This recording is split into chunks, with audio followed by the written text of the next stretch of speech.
This is a case of CS Atresia with a patent vein of Marshall, and this is sort of the typical view that you get when you have CS Atresia. You often see this network of veins, so when you see that, if you look for a patent vein of Marshall, and here we're using a standard shaped vein selector, and we've pulled the sheath, the 9 French sheath, back, and we're looking right around the sternoclavicular junction, and you probe around and puff a little contrast, and here you can see this vein that's heading down towards the coronary sinus. Now, that's not always the patent vein of Marshall. Sometimes it's the pericardiophrenic vein, but we put a wire down, and you can see now the tip of the sheath is here, and then the vein selector is down to here, and we've got the wire down and into a structure, and we advance the vein selector over the wire, and we establish that in fact this is the coronary sinus. And so we tried to advance this 9 French sheath deeper into the patent vein of Marshall, but this is as far as it would go without really pushing, and indicating that the patent vein of Marshall was relatively small, and indicating again that probably not all the blood flow was going from the coronary sinus back up into the left subclavian.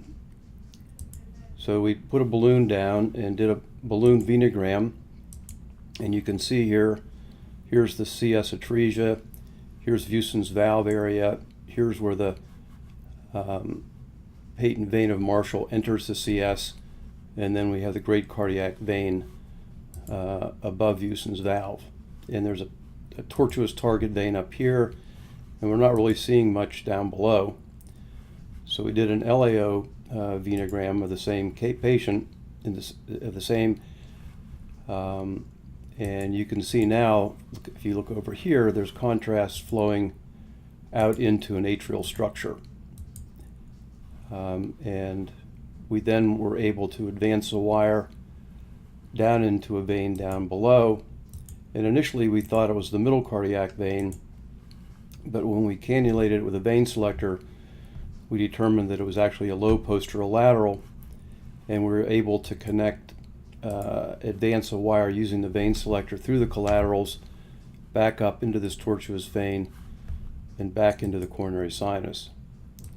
We thought about using the antidromic snare technique, but remember that the patent vein of Marshall was small, and we actually had to remove the 9 French sheath to get the subselector down, the vein selector down, because of length issues. So it was very difficult. We didn't think there was enough room to actually use the antidromic snare technique to put the lead into this vein. So we went out here to check, and we determined that the QLV out here was 190 milliseconds, and the pacing threshold was right around 1.5 to 2 volts at 0.4 milliseconds. So the QLV was better than we expected, and the thresholds were adequate, and the ability to get the lead coming in this direction into this other branch, given the size of the patent vein of Marshall, didn't seem like it was going to work. So we accepted this position, and now you can see the important thing is to have enough slack here around and back up, so that when the patient takes a deep breath, he doesn't pull the lead out. So that's our final position. I hope you find this helpful.